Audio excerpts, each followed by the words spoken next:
শুভ সকাল সবাইকে। আজকে আমরা আমাদের যে লেকচার পড়ব সেটা হচ্ছে লেকচার নাম্বার সম্ভবত 10। তো আজকে একটু ভিন্ন ভাবে পড়বো। এর আগে তো আমরা স্লাইড থেকে পড়তাম। আহ, আজকে একটু বুক চ্যাপ্টার পড়বো। ঠিক আছে? সো তোমরা একটু খাতা কলম নিতে পারো নোট করার জন্য। এই চ্যাপ্টার থেকে তোমাদের পরবর্তী নোটটা প্রিপেয়ার করে নিবে তোমরা।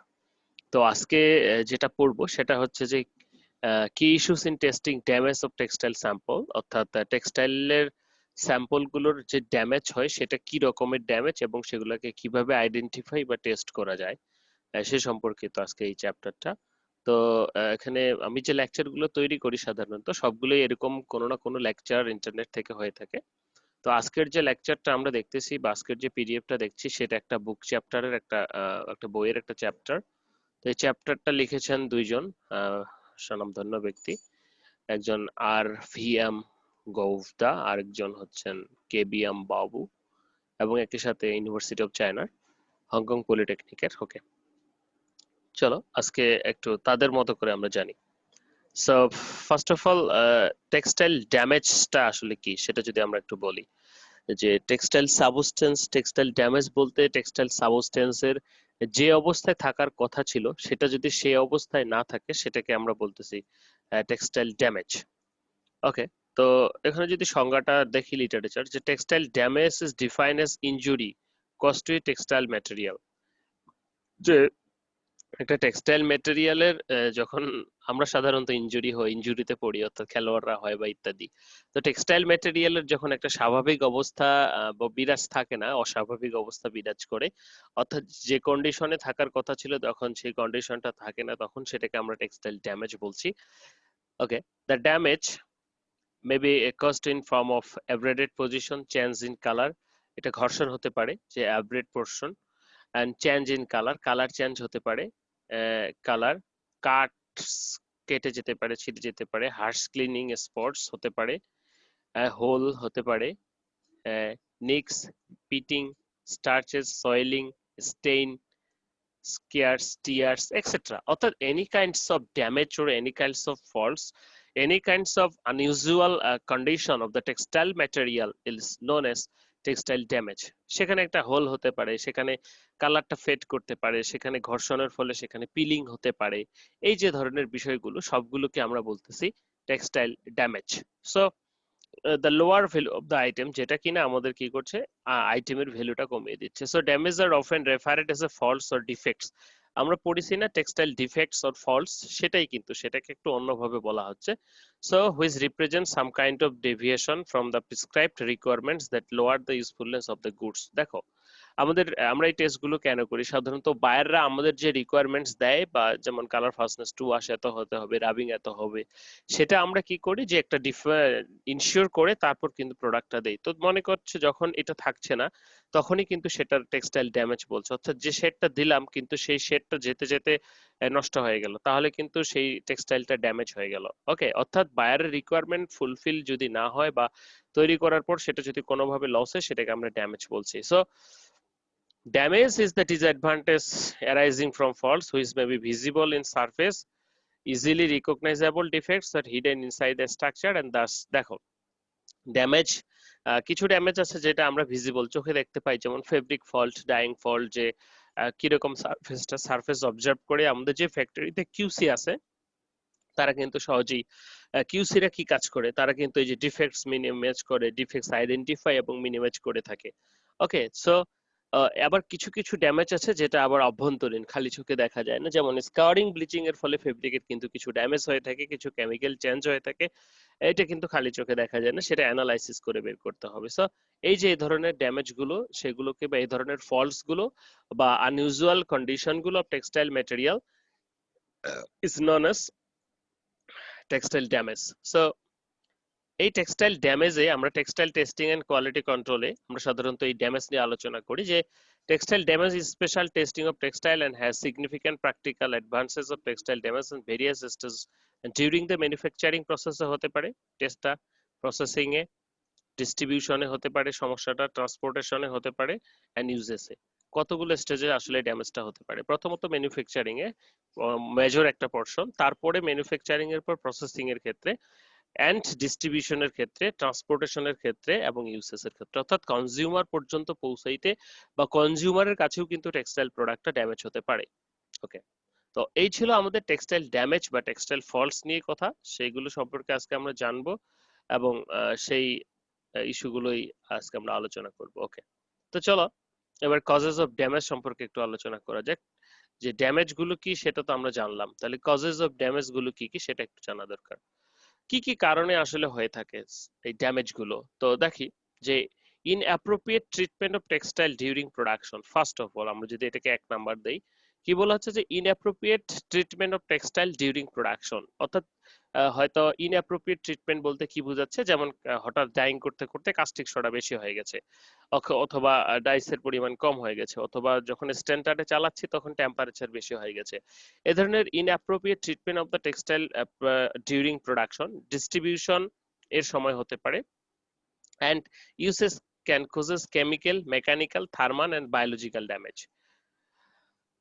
Okay, damages. So each type of damage has different effects and greatly reduce the serviceability of the textile material. Thus, causes the damage may be attributed to different people, particular manufacturer, dryer, finisher, garments production, consumer, etc. দেখো, আমরা জানতে চাচ্ছি যে কেন এই ড্যামেজটা হয়। এই ড্যামেজটা হওয়ার পেছনে আসলে অনেকগুলো কারণ রয়েছে, যে কারণগুলোকে এখানে আইডেন্টিফাই করা হয়েছে সেগুলো হচ্ছে যেমন প্রোডাকশনের ক্ষেত্রে বা প্রোডাকশনের সময় যদি ইমপ্রপার ট্রিটমেন্ট হয় সেজন্য হতে পারে, ইমপ্রপার ট্রিটমেন্ট ডিস্ট্রিবিউশনে হলে হতে পারে, এবং যারা ব্যবহার করছে সেক্ষেত্রেও কিন্তু হতে পারে, কেমিক্যাল, মেকানিক্যাল, বায়োলজিক্যাল সব প্রকার ড্যামেজ হতে পারে। তো প্রত্যেকটা ডিফারেন্সের আমাদের স্পেসিফিক রিজন রয়েছে।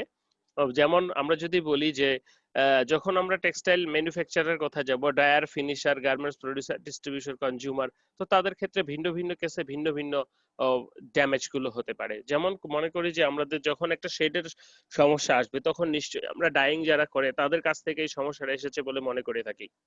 ওকে, বলা হচ্ছে যে although there interaction between the above causes, it is usual attribute mechanical damage in textile manufacturer, chemical damage to the dyer and finisher, and biological damage to the distributor and the end user. Okay, biological damage গুলো সাধারণত অনেকদিন storage থাকলে সেই ক্ষেত্রে হয়ে থাকে। ওকে, তো এই ছিল আমাদের রিজন অফ ড্যামেজ। আমরা এখন একটু এটা ডিটেলসে দেখব যে রিজন গুলি কি কি। এখানে অনেকগুলো কথা আছে, তোমরা একটু দেখে নিবে। হ্যাঁ, আমরা একটু সংক্ষেপে টাইপস অফ ড্যামেজ গুলো আলোচনা করব আজকে। টাইপস অফ ড্যামেজ গুলো যদি আমরা দেখি যে জেনারেলি ইনটু বিটুইন 6 ক্লাসেস, 6টা ড্যামেজ ক্লাসে আমরা ভাগ করছি। সেই ড্যামেজ ক্লাসেস গুলো কি কি আমরা যদি দেখি যে কেমিক্যাল ড্যামেজ 1 নাম্বার, দ্বিতীয়ত মেকানিক্যাল ড্যামেজ, তারপরে যদি আমরা বলি thermal damage, and fourthly biological damage, damage by light and heat, okay, damage due to process of defects. তো এই 6টি ভাগে ভাগ করা হচ্ছে। তো এই 6টি ভাগের ড্যামেজ গুলো সম্পর্কে আমরা দেখব। Let's start chemical damage first of all. তো কেমিক্যাল ড্যামেজ আমরা বলতে বোঝাচ্ছি যে আমরা কেমিক্যালের মাধ্যমে যখন কোনো টেক্সটাইল প্রোডাক্টের ড্যামেজ হবে তখন সেটাকে কেমিক্যাল ড্যামেজ বলবো। দেখো, কেমিক্যাল টেক্সটাইল প্রসেসের সাথে ওতপ্রোতভাবে জড়িত। একটা নির্দিষ্ট অ্যামাউন্টের কেমিক্যাল প্রসেসটাকে যেরকম স্মুথ এবং ফেব্রিকের যেরকম বা টেক্সটাইল প্রোডাক্টের যেরকম অ্যাডভান্টেজ নিয়ে আসে, ঠিক একইভাবে unusual ratio of the textile chemical আসলে সেটা ড্যামেজ ঘটায় নিয়ে আসে। তো chemical damage কি, যে damage of textile can be occur fibers, yarns and fabrics and garments are exported section of acid, alkali, oxidizing and reducing agents, solvents, etc. তো এরকম একটা ড্যামেজের কথা যদি তোমাদেরকে বলি, মনে করো তোমরা ব্লিচিং করেছো, ব্লিচিং করার পর পারক্সাইড সেখানে রয়ে গেছে। তো তখন যখন তুমি ডাইং করতে যাবে তখন কিন্তু সেই পারক্সাইড আবার কালার ধরতে দিবে না, যার কারণে তোমার শেডটা কিন্তু তখন রিচ হবে না বা একুয়ার করবে না, সেটা একটা ড্যামেজ। বলা হচ্ছে যে কি কি, যে এক্সস্টেড গ্যাসেস কেমিক্যাল ড্যামেজের ক্ষেত্রে, exhausted specially nitrous gases can causes yellowing of the loss of the fabric and strength. কি ঘটাচ্ছে যে আমরা যখন আমাদের যখন প্রথমে যদি বলি 1 নাম্বার এক্সস্ট গ্যাসেস, লাইক কি specially nitrous gases causes yellowing and losses strength and elasticity for the textile fibre. তো আমাদের যে নাইট্রাস গ্যাসগুলো তৈরি হচ্ছে ফ্যাক্টরিতে, সেই গ্যাসগুলো ফেব্রিকের, সাদা ফেব্রিকের যেমন ইয়েলিং ফেনল ইয়েলিং যেটা হয়ে যায়, হলুদ হয়ে যায়, ইয়েলিং ঘটাচ্ছে, একই সাথে ওজন কমাচ্ছে এবং ইলাস্টিসিটি কমাচ্ছে। ইলাস্টিক ফাইবার যেমন আমাদের যে লাইক্রা গুলো রয়েছে যেগুলো দিয়ে আমরা ইলাস্টিক ফেব্রিক সাধারণত তৈরি করি সেই ইলাস্টিসিটিটা কমাচ্ছে। এটা হচ্ছে নাইট্রাস গ্যাস। তারপরে যদি আমরা বলি fibre such as elastane fibre can demonstrate loss of strength and elasticity, যে when it is also absorb oil, fats and such mineral oil, paraffin wax and unsaturated fatty acids, cosmetic oil and sun production agents। বলা হচ্ছে যে fibre যেমন elastane fibre যেটাকে আমরা Lycra বলছি সেটা তার স্ট্রেংথ হারাতে পারে এবং ইলাস্টিসিটি হারাতে পারে কি কারণে, যদি সে এরকম মনে করো absorb oil, fats, mineral oil, paraffin wax এগুলো অ্যাবজর্ব করে আনস্যাচুরেটেড ফ্যাটি অ্যাসিড। এর একটা এক্সাম্পল যদি বলি, রান্নাঘরে যদি তোমাদের কোনো দড়ি থাকে নাইলন বা পলিস্টারের এই ধরনের, তো তোমরা দেখবে যে অনেকদিন পর সেটা টানলে পুট করে ছিঁড়ে যাচ্ছে। ঠিক আছে, তার মানে কি সেখানে সে অয়েল, তারপর নাইট্রাস গ্যাসেস বা এই ধরনের কোনো কিছু রান্নাঘর থেকে যেগুলো হয় সেগুলো অ্যাবজর্ব করে কি হয়েছে সেটা বিশেষ করে রান্নাঘর থেকে কি অয়েল হবে, মিনারেল বা যে কোনো অ্যাবজর্ব অয়েল এবং আনস্যাচুরেটেড এগুলোই হবে। তো যার কারণে কিন্তু সেটার স্ট্রেংথটা লস করছে। So hence chemical damage can different ফাইবারের ক্ষেত্রে যদি আমরা একটু দেখি সেটা একটু নিচের দিকে। ওকে, বলা হচ্ছে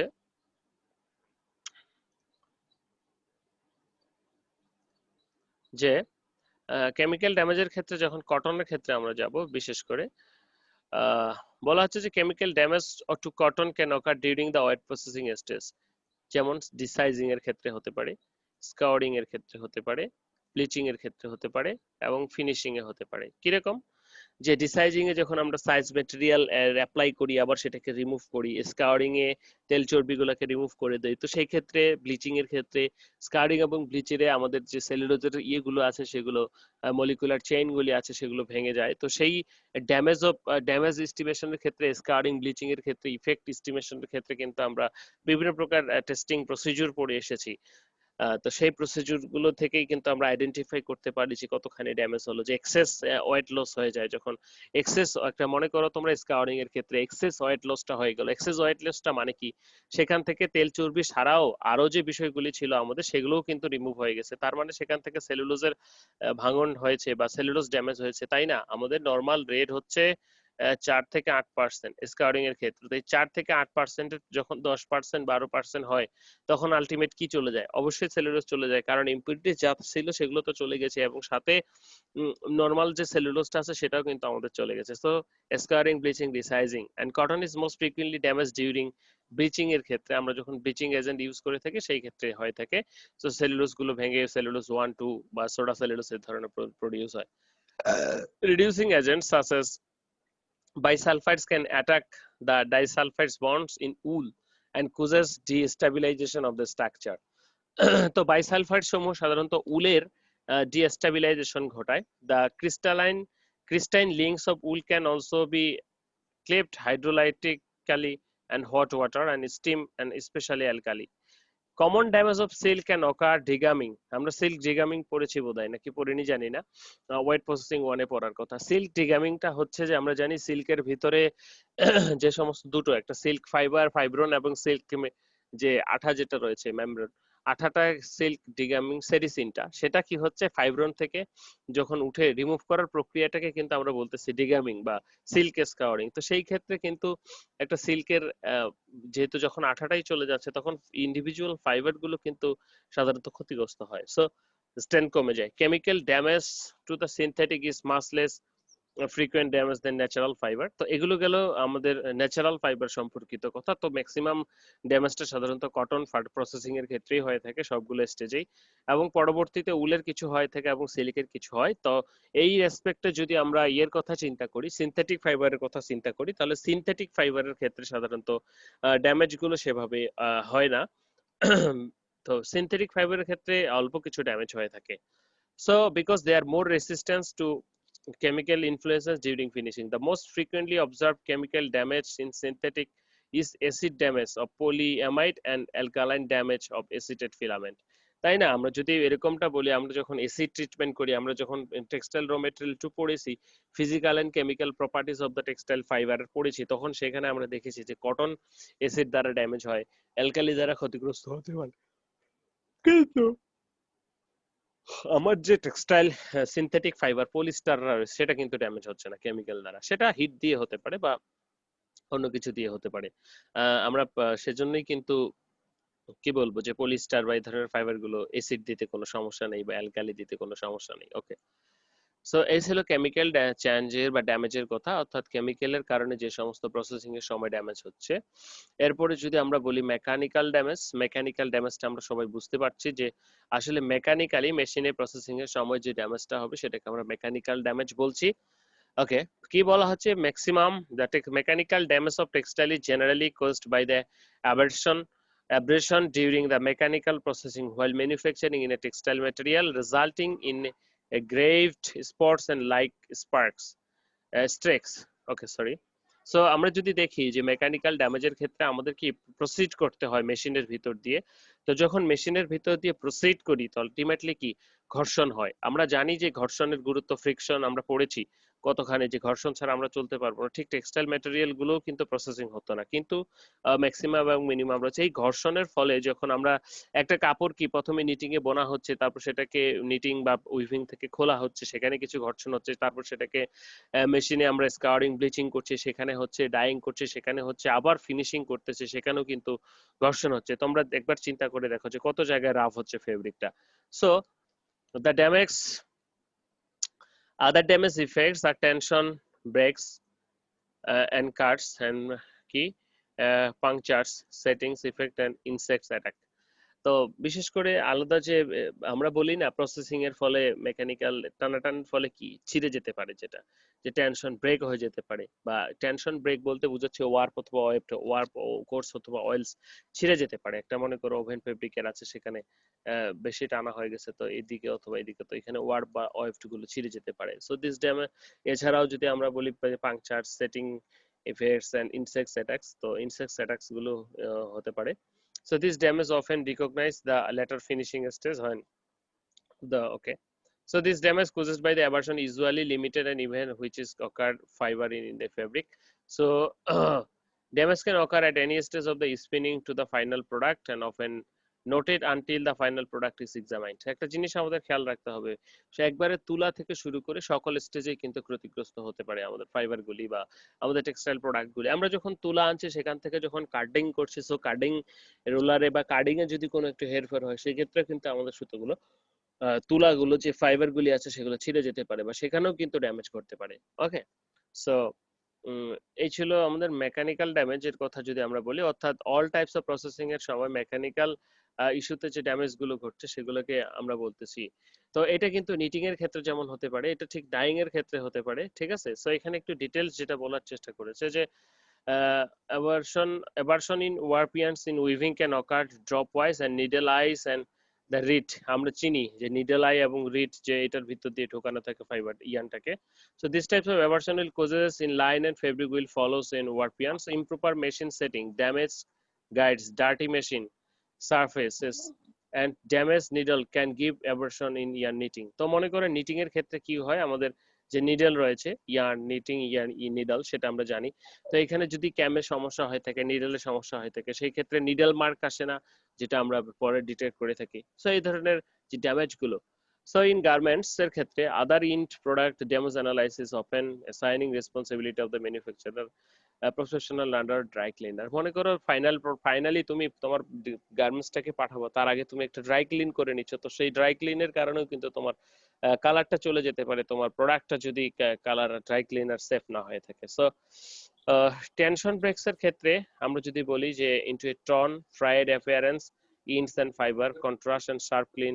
মনে করো তোমার একটা ফেব্রিকের গামছার ক্ষেত্রে বা শাড়ির ক্ষেত্রে একটা সুতা যদি টান দাও তুমি, তাহলে কি হবে, যে বাকিগুলো একটা সুতা ভেসে উঠবে বা বেশি টন টন দেখাবে বা কুচকে যাবে। তো এই ধরনের যে সমস্যাগুলো। তো এছাড়াও বলবো যে হোলস ইন নিটিং এবং অর্থাৎ অল মেকানিক্যাল প্রসেসের সাথে আমাদের যে ড্যামেজ গুলো সেগুলোকে আমরা বলছি। ওকে, থার্মাল ড্যামেজের কথা যদি চলে আসি, যে থার্মাল ড্যামেজটা কি, থার্মাল দিয়ে আমরা বুঝতেই পারতেছি যে যখন আমরা হিটের কথা বলছি যে হিটে কি কি ধরনের ক্ষতি হয়।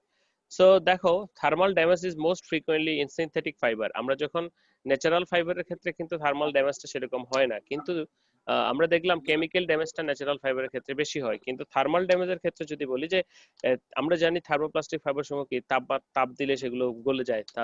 থার্মাল ড্যামেজের ক্ষেত্রে সেক্ষেত্রে আমাদের একটা ইয়ানের কি কি থাকে, টিজি থাকে, টিএম থাকে, টিসি থাকে, টিপি থাকে, কি এগুলা টিএম টিজি টিপি টিপি, যে glass transition temperature, melting temperature, combustion temperature, আর হচ্ছে পাইরোলাইসিস টেম্পারেচার, এই টেম্পারেচার গুলো থাকে। So it is very, it serves synthetic fibers having the relation low melting point।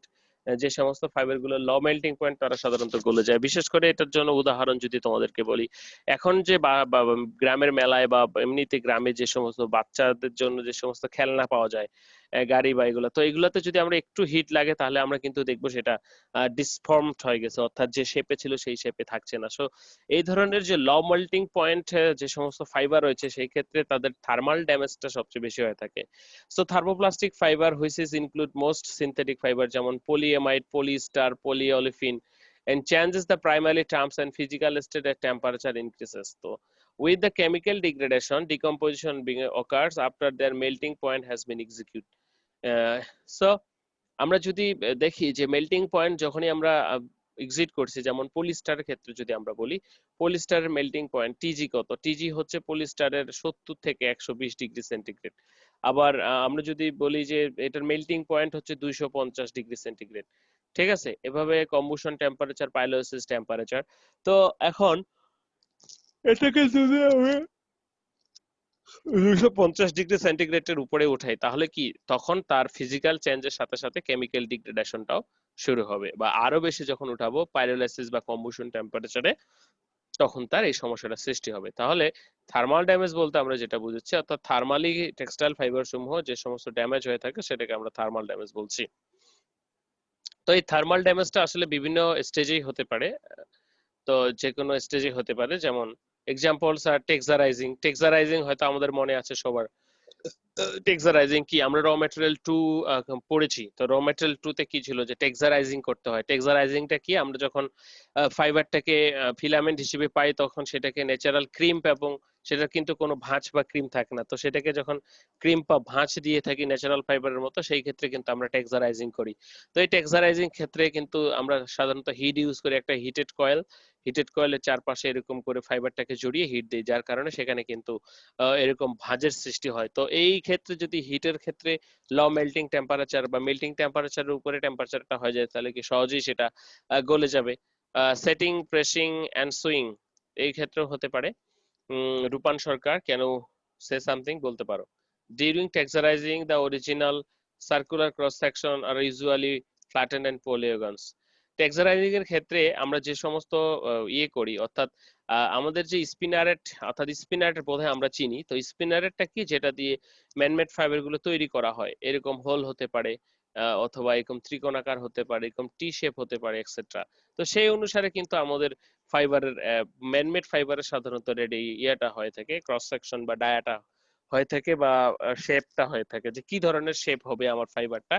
তো মেল্টিং এর কারণে কিন্তু, থার্মাল ড্যামেজের কারণে সেটা কি হতে পারে, ডিসটরশন হতে পারে। সো বলা হচ্ছে যে during texturising the original circular fiber cross section are usually flattened to polygonals বা polygons হয়ে যায়. So when setting is at a too high temperature, the pore too long and the yarns are flattened at interlacing point and tight spots are formed in higher texturizing and temperature. So in case of PT and nylon এর ক্ষেত্রে সাধারণত পেট polyethylene যেটা রয়েছে সেটার ক্ষেত্রে হয়। and during singeing এর ক্ষেত্রে দেখো যে during the singeing of the staple fiber blends, which says cellulosic or wool producing synthetic fiber can melt from the small balls and which causes hard handle and which is more deeply in exhausted process। তো আমরা যদি দেখি যে যখন আমরা সিনজিং করি, সিনজিং তো আমরা জানি যে সারফেস থেকে আমরা ইয়েটাকে রিমুভ করব, অর্থাৎ শর্ট ফাইবারটাকে, কিন্তু ইন কেস অফ দা আমরা জানি নন কটন বা সেলুলোজিক ফাইবার গুলো পুড়ে যায়, কিন্তু যখন আমরা এ ধরনের সিনথেটিক ফাইবারের ক্ষেত্রে যাব তখন কিন্তু সেখানে কি হচ্ছে যে সেগুলো কুঁচকে যাচ্ছে বা মেল্ট হচ্ছে, মেল্ট হওয়ার পরে সেখানে কি তৈরি হচ্ছে যে সেটা আবার ডাই বেশি ধরছে, যেমন dark spot, deeper dyeing, etcetera. So high amorphous region contain and after continuing once dying lighter undamaged fiber, অর্থাৎ বিভিন্ন প্রকার সমস্যা সৃষ্টি হচ্ছে। একাধারে যে pressing at very high temperature causes fluttering and bonding thermal sensitive of the fiber। তো আমরা যখন হাই টেম্পারে হিট সেট করে থাকি ফেব্রিককে, তখন এই সমস্যাটা সাধারণত হয়ে থাকে। ওকে, আরো যেটা রয়েছে যে টেম্পারেচারের কারণে একটা বিষয় খুবই গুরুত্বপূর্ণ, সেটা হচ্ছে যে যখন আমরা ইয়ে করে থাকি, অর্থাৎ যে textile may lose their original colour and strength, আমরা যখন শেড, অর্থাৎ আমরা দুটো ইয়ে পড়েছিলাম যে before dyeing heat set, after dyeing heat set, তাই না? তো বিফোর ডাইং হিট সেটের ক্ষেত্রে তো ঠিকই আছে যে ডাইং করে হিট সেট করে ডাইং করব, কিন্তু আফটার ডাইং হিট সেটের ক্ষেত্রে আমরা তখন যেটা করে থাকি যে ডাইড ফেব্রিকটার কিন্তু শেডটা কিন্তু চেঞ্জ হয়ে যায়। বলা হচ্ছে textile may lose their original colour and strength when exposed to heat, and prolonged exposure to heat can be damage fiber like cotton, wool and silk and owing to decomposition reaction. So scorched wool fibers turn yellow or brown and bleachers from exposed heat.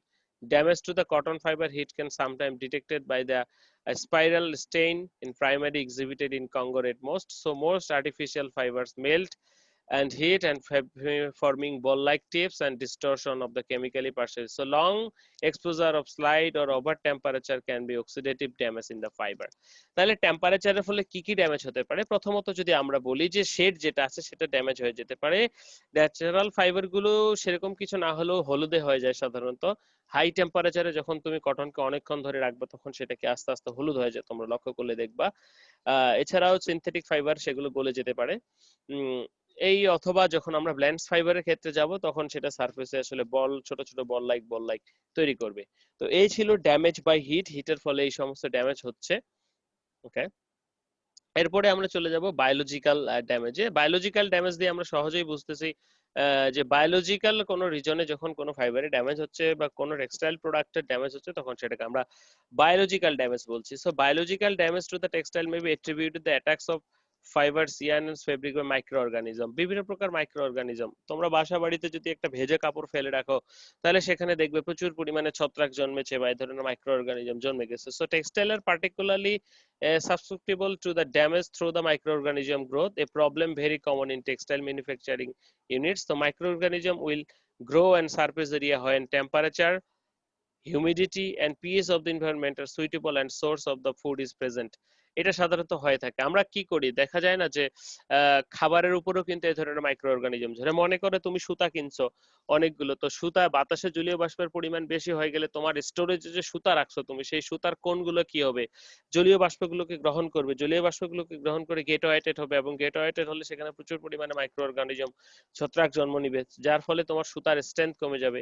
হ্যাঁ, okay, the organism grow in the colonies that have characteristics and arise and deposit of the stain of the fibers and visible ultraviolet light. তো এই ধরনের যে তারা একটা দাগ ফেলে সেটা সাধারণত খালি চোখে দেখা যায় না, কিন্তু আলট্রাভায়োলেট লাইটে গেলে আমরা দেখতে পাবো। আমরা যেভাবে ইউভি রেডিয়েশনটা চেক করে থাকি বা কোনো এরকম আর কি আছে কিনা, অর্থাৎ ওই যে চকচক করে অপটিক্যাল ব্রাইটেনিং এজেন্ট আছে কিনা কোনো ফেব্রিকে, সেটা আমরা যেরকম আলট্রাভায়োলেট লাইটে টেস্ট করে থাকি, সেটাও কিন্তু আমরা এখানে ইয়ে আমাদের যে কি বলা হচ্ছে যে মাইক্রো অর্গানিজম এর যে স্টেইন, অর্থাৎ তারা যে দাগ ফেলে সেটা কিন্তু আমরা খুঁজতে পারি। বিশেষ করে দেখো গাছের উপর যখন ছত্রাক জন্মে বা পরগাছা জন্মে, সেটাকে যখন খুলে ফেলো সেখানে কিন্তু একটা দাগ দেখা যায়।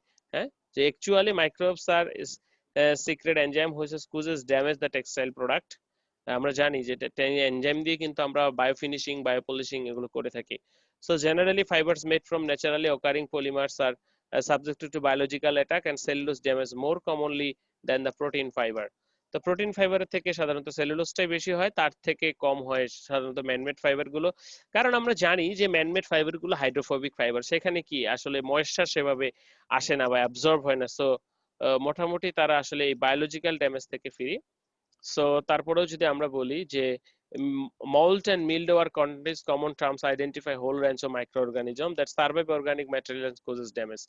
বলা হচ্ছে large number of fungi, bacteria, yeast and algae have been identified as surviving the fabric. So এটা আমাদের ফেব্রিকেও কিন্তু হয়, আমরা যদি অনেক দিন ধরে রেখে দেই সেই ক্ষেত্রে কিন্তু হয়। So once microorganism is population established, it alters the pH of the cloth and the alternation may be result change of color in the dyes. তোমরা দেখো না যে কালারটা চেঞ্জ হয়ে গেছে, ফাঙ্গাস যে জায়গাটায় ধরছে সেই জায়গাটার কালারটা চেঞ্জ হয়ে গেছে আমাদের কোন একটা ক্লথের। ঘটনাটা কি, সেখানে যে মাইক্রো অর্গানিজম গুলো ধরছে সেটা কিন্তু আমাদের পিএইচটাকে চেঞ্জ করে দিচ্ছে। তো এই চেঞ্জ করার ফলে সেখানে তাহলে আমাদের ডাইটার ডিগ্রেডেশন কিন্তু সেখানে ঘটছে। So they can be also decrease in strength of the cloth, অবশ্যই যে এটা পুরপুর করে ছিঁড়ে যায়, তোমরা লক্ষ্য করে দেখবা যে associated with the characteristics mostly odor, দুর্গন্ধযুক্ত micro organism growth appears in irregular stain which is generally ranges is color gray to black, either yellow, orange, red, etc.